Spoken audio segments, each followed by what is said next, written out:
রেস্টুরেন্টের মতো perfect mushroom Manchurian বাড়িতে বানাতে চাও? যদি বানাতে চাও তাহলে আজকে এই ভিডিওটা পুরোটাই দেখতে থাকো।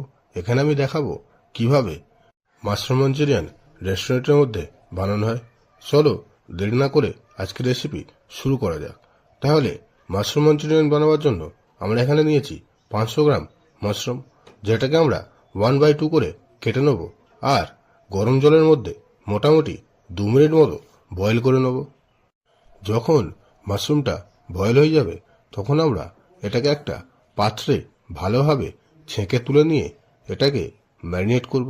তা ম্যারিনেট করার জন্য 1 চামচ ময়দা আমরা এই মাশরুমের মধ্যে দিয়ে দেব আর দেব পরিমাণ মতো লবণ, একটু গুঁড়ো লঙ্কা আর 2 চামচ কর্নফ্লাওয়ার দিয়ে এটাকে আমরা ভালো করে নাড়িয়ে চুড়িয়ে নিয়ে ম্যারিনেট করে নেব। সামান্য জলের ছিটেও আমরা এর মধ্যে ব্যবহার করব।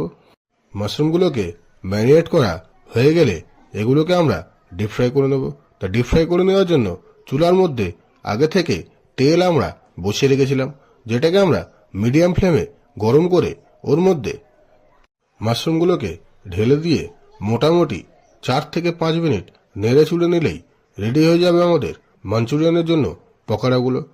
তারপরে যে জিনিসটা করতে হবে, চুলার মধ্যে একটা ফ্রাই প্যান বসিয়ে ওর মধ্যে আমরা সামান্য পরিমাণে তেল দিয়ে দেব আর দেব 1 চামচ মতো আদা, 1 চামচ রসুন কুচোনো আর 1 চামচ কাঁচা লঙ্কা কুচিয়ে, যেগুলোকে আমরা 1 মিনিট মতো নেড়ে চুড়ে নিয়ে ওর মধ্যে অ্যাড করতে হবে একটা পেঁয়াজ আর 3 রকমের বেল পেপার কুচিয়ে, যেগুলোকে মোটামুটি 2 মিনিট মতো নেড়ে চুড়ে নিয়ে সামান্য পরিমাণে জল আমরা এর মধ্যে অ্যাড করে দেবো।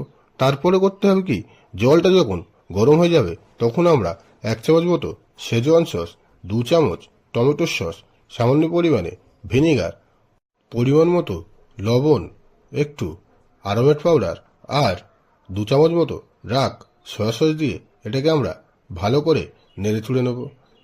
তারপরে মাশরুমের পকোড়াগুলোকে ওর মধ্যে দিয়ে মোটামুটি 1 মিনিট মতো নেড়ে চুড়ে নিতে হবে।